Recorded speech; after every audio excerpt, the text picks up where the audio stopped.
Hello guys, if you're new to this channel then welcome. We are Vicky and Louie. We are travelling around Europe for 3 months in our self-build camper van. If you're not already, please subscribe to our channel. It helps us to create more content like this and share our experiences.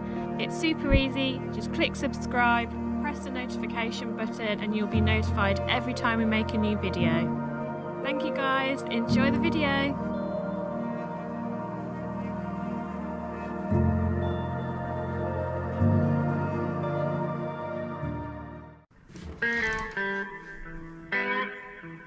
Is it working?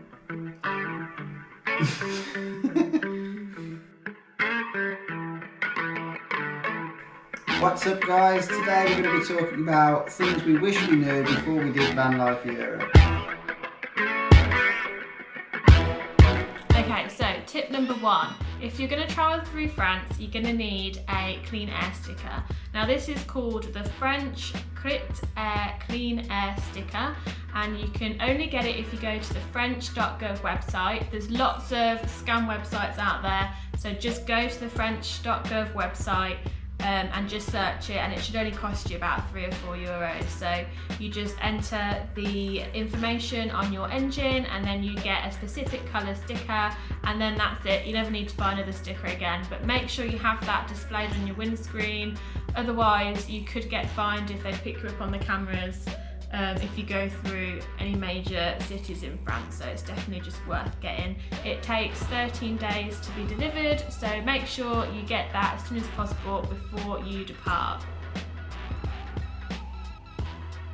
Okay, tip number 2, make sure that you carry cash with you, because especially on the tolls in Italy, if you don't have an Italian bank and therefore a bank card, they won't accept it, so make sure you have cash for that.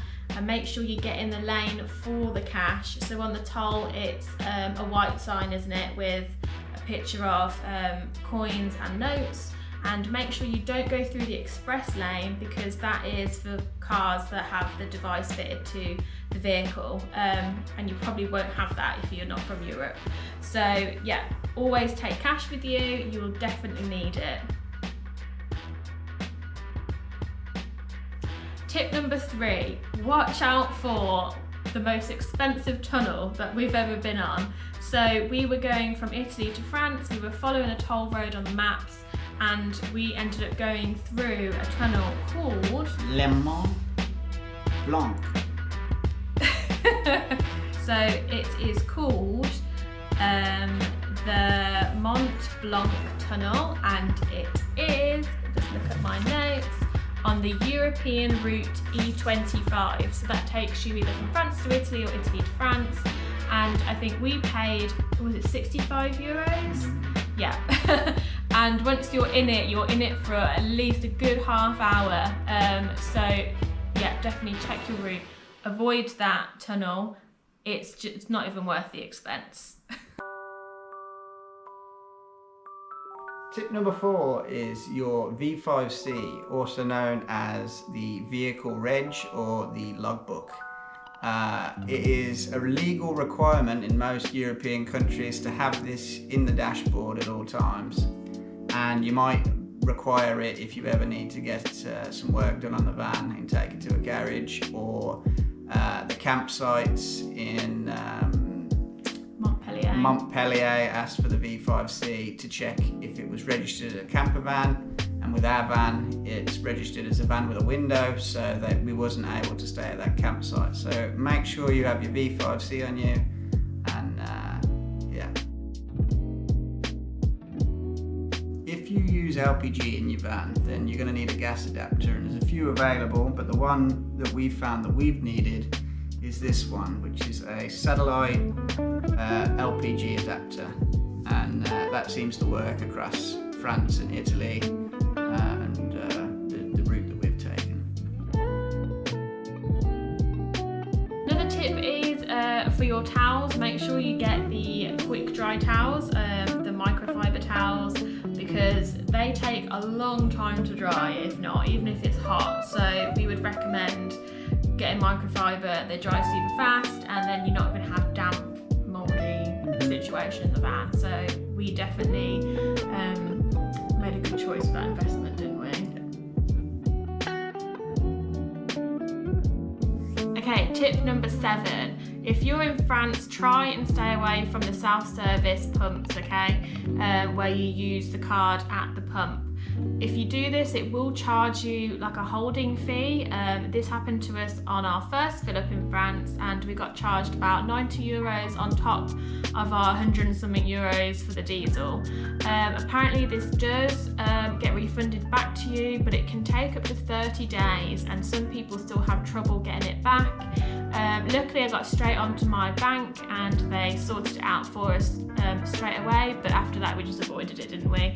But in France it is really difficult to avoid it. A lot of them are 24-hour, there's no one working there, they're self-service. So the garage that we found the most useful to actually have a kiosk with a person was the Total Energy garages. Just make sure you double check on Google Maps on the street view that they have a little shop. Then you can go and pay either with cash or card with the person at the shop, and you won't get charged a holding fee. It's only for the self-service. Also, another thing about the French fill-up pumps is sometimes you have to go and prepay in the kiosk beforehand, and then you can start pumping. So what we did, we just looked at what people were doing in ahead of us, and then there should always be some instructions at the pump when you get there. So just something to keep in mind. Next is get a washing line and pegs, because we forgot this, and it's very important that you have washing line and pegs, because how are you going to dry your clothes? Another option is a clothes, what are they called? Like a clothes horse. Clothes horse, that's it. Get yourself a clothes horse and you can drive in the van because it's hot in the van, so it kind of works. But then you got to worry about mold. I've digressed. Okay, so following on from the washing pegs, how you do your laundry. So there is a company called Revolution Laundry, and they are all over Europe, including France, and the Netherlands, and Germany, Ireland, and Spain, and many others. So if you go onto their website, you can locate your nearest laundrette self-service. They're usually at the big supermarkets. Make sure you take cash and card. Sometimes the card machine doesn't work. You just load up your washing and you can wash, and there's also a dryer. Also take your own detergent, because they say that they have their own detergent, but if you want to put more in, just put your own in. So that's how we did our laundry.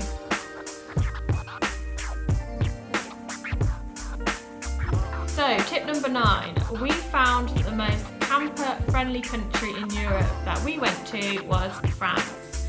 So in France you will get a lot of free services. Every town pretty much has free water, has free dumping, free wastewater, your toilet water, and they are obviously known for their airs. So an air is a place where campers can park up for the night.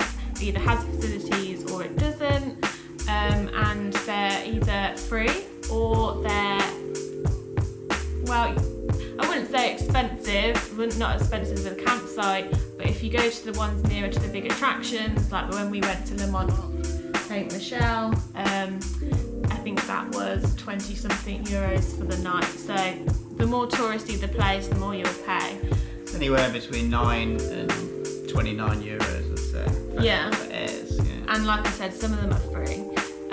So it's super friendly for campers. There's campers everywhere, and they're very relaxed on where you park. We found that the least setup for motorhomes and campers was Croatia. So in Croatia, I think they try and discourage it. Free camping is strictly illegal. So they try and encourage you to go to campsites. If you want a wild camp, we met a few people that did. They said you got to just be really careful about it, be stealthy about it, obviously respect your environment. But they said you won't find anything like dump sites, free water, or anywhere for your rubbish. So if you're going to go to Croatia, then pick a few campsites to stay at once in a while, so you can do all of your housework, your laundry, filling up the water, or you can I suppose you could go to a campsite and just ask to pay for their refill facilities and then leave. But it wasn't the most camper friendly in that respect. People are friendly, everything else is lovely, but they're just not set up for it. A little bit like the UK. If you're from the UK, they're not camper friendly. Less and less. So, there are two very useful apps when travelling across Europe in a van. One is Park for Night and the other is Stay Free. And these two apps are really useful for finding places to park overnight or during the day. And they usually have good ratings and tell you whether they're dangerous or whether they're safe and what kind of amenities you have. Living in a van can be hard, but it's a lot easier when you've got a shower and a toilet, because it's you don't want to get caught with your pants down. So yeah, you don't need an expensive toilet. They're about £100. They can be a lot more expensive than that, but ours was £100. You can get ones cheaper. You can literally get a bucket with a lid and bags, but they're less comfortable. Dignified, one might say. So yeah, get yourself a good toilet and make sure you have the fluids required for cleaning and everything. So if you want to film any of your shenanigans in your van life, then we would definitely recommend the GoPro 10. We have always used GoPro. We have the latest one, the number 10, and the quality is like leaps and bounds from the 9, isn't it? And you've got all these cinematic settings you can put on it, and it's really handy because obviously it's so small, you can take it everywhere, you can get action shots. Waterproof. Yeah, so if you were going to invest in a camera to document your travels, whether you're a content creator or you're just doing it for fun and doing, holiday videos for back home, definitely would recommend investing in the GoPro, specifically the 10.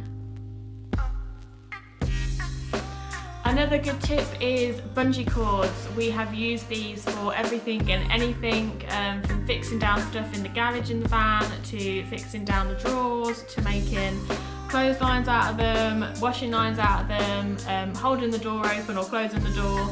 So yeah, definitely something we would recommend. We use them all the time. So our last tip is levelling blocks. These are really useful because you're never going to be parked on a flat ground, and unless you want to be falling out of bed, it's always good to have some rolling blocks, parking blocks, what they're called? Levelers, I think. Or parking blocks. I don't know. Yeah, parking levelling blocks.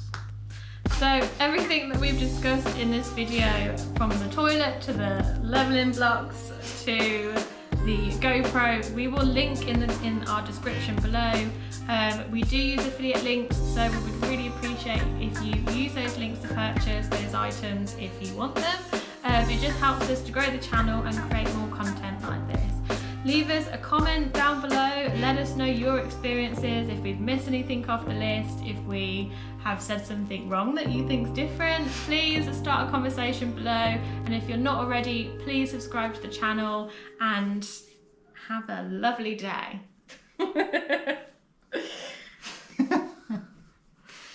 Okay, I'm done.